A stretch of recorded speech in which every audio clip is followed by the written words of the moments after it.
Hi, my name is Andrew Harris, and the title of this video is Poverty Leading to the Rise of Fascist States, specifically under Mussolini in Italy.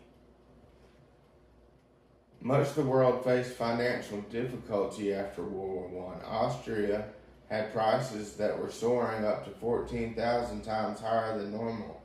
Poland faced 2.5 million times inflation. Russia faced 4 billion times inflation, and the United States also faced financial crisis, as we all have learned about. After World War I, Europe had a number of new nations with national boundaries. 12,500 miles of boundary where none had existed prior.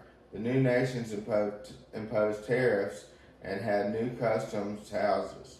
Railways were obstructed, as well as trade routes to flour mills from sources of grain. There were numerous new currencies that would have to be exchanged for travelers.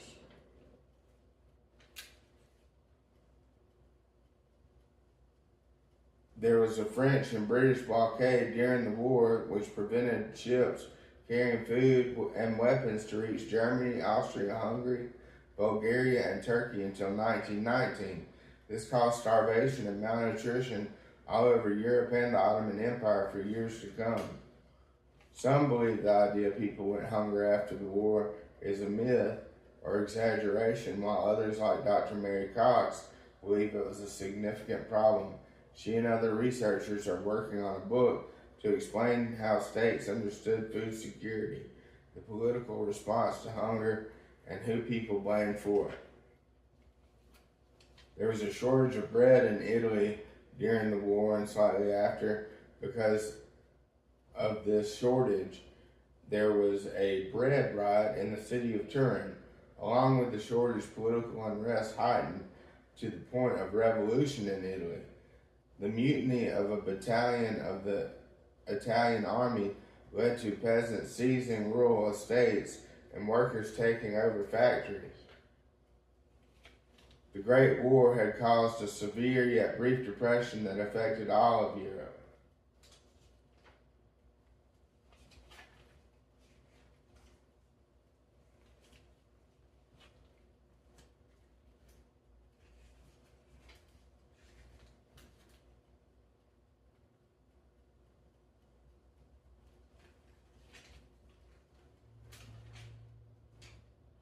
Back in the United States, things were booming. For most of the 1920s, suburbs were built with funds from banks, and new cars came onto the roads. It was too easy to buy shares on the stock market with loans from banks. By the end of the 20s, things slowed. There were layoffs of carpenters, electricians, bricklayers, and the factories weren't as busy. Gloom was at the New York City Stock Exchange on Thursday, October 24th, 1929, and hysteria set in with everyone trying to sell shares as prices slumped. Bargain hunters stepped in to find there was no longer a bargain. Many saw their dreams shattered by the market crashing. Brokers had to stay late and rented hotel rooms to process the gloomy reality. The price of bulk commodities was the exception to the price drops. Most bankers said the market was in good health. People were told the slump would soon see recovery. Within weeks, many stocks showed worse status. After a slight peak, property and stock prices fell. Everything but gold fell in price greatly. Many banks began to close. 9,000 small banks closed in the United States alone. Major banks closed in Austria, Germany, Czechoslovakia, and other wealthy nations. In France, intention of buying gold exasperated the market. People stopped buying non-essential items in America, including cars, so car manufacturers bought less steel and rubber. Wives ceased to buy new clothing for their families. The demand for wool, cotton, and leather fell. people ceased going to resorts too. Some of these were overseas, thus affecting their economies. This was far worse than any crisis London had faced. This event caused struggles all over the world.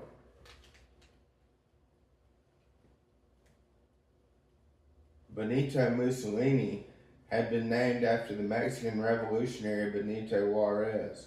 His desire to be a teacher had been refused in every town he went to, so he took to editing radical newspapers in his hometown of Forli after returning from a stay in Sweden. His paper was called Class Struggle. He spent time in prison for his outspoken views, but was eventually set free and granted a position as the editor at the socialist paper called Avanti. When the Great War, or World War I, broke out, he served as a soldier and was wounded by a grenade in 1917.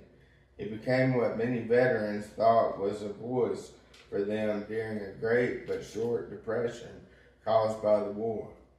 He taught to aid working men, but not that they should do so through trade unions. He motioned for the state to be these people's arbitrator. He eagerly formed an army like several other leaders of political groups. The government issued permits to nearly 900,000 to buy firearms in 1921, and fascists who wore black shirts bruised their opponents and took over public offices. They broke up their political rivals' rallies. Black shirts fought against armed socialists in some cities, and in others they fought against the police. Communists even targeted school children at the time. Violence was so common that not even a funeral was safe. Mussolini's black shirts won recruits in the countrysides by showing sympathy for rural farm laborers. Many of them feared the communists would seize their property. Veterans and farmers favored the fascists, but his electoral support only sustained a minor party rather than a major one. In 1921, the two major parties won more than 100 seats, while the fascists only won 35 seats. October of 1922 was the month of the fascists. Nearly 50,000 fascists wearing black shirts arrived for a mass rally, armed with rifles, pistols, sticks, clubs, and even whips. This led to the King Victor Emmanuel III and the Prime Minister considering proclaiming a state of emergency in which the army would have the authority to impose order in the streets. But the king changed his mind the next morning, refusing to sign the proclamation. The king ordered Mussolini to come to help, and he was put in charge within 6 weeks of restoring order. Within the first year, most Italians were pleased with the order that was brought upon the kingdom. In 1924, the fascists utilized funding from the state to fund a campaign that boosted their popularity. They won 403 of the 599 seats up for grabs. Many were impressed with Mussolini's achievements, but Democrats were appalled by the banning of political parties, as well as the deportation of dissenters to island prisons with no trial. Democrats didn't like the ban on strikes, educational interference that went on, nor the censoring of the media. The only place for people who disagreed to feel safe was at home or perhaps confessionals at church services. Artists like Arturo Toscanini were at first fascinated by Mussolini. Toscanini was the head of the La Scala Opera House. He slowly became disillusioned with fascism and protested through his musical baton. He refused to conduct the playing of the fascist anthem at the premiere of Turandot, which was one of the most anticipated musical productions of the 20th century. His protest seemed to the fascists to damage Italy's reputation, and he and his wife were beaten by fascists in Bologna on March the 14th, 1931. Most tourists did not learn of the bullying and intimidation of intellectuals who disagreed with the fascists. The public was simply informed of the regeneration of Italy under Mussolini. There was little unemployment, and civil servants were less acceptable to bribes. The lawless mafia of the South was curbed. Mussolini gained further popularity with public works like draining marshes, which lowered mosquito populations. There were more and more new small landowners. He also put some work into the railway system, excavating tunnels, making it possible to travel from Bologna to Florence and Rome. He had the first express highway from Milan to the lakes. Rather than seizing religious institutions' properties, the fascists considered making Rome an independent country for the Vatican. This plan became reality, and the new city-state became a haven during World War II for people fleeing Italy. Meanwhile, in Italy and the rest of the world, there was much going on. How do you feel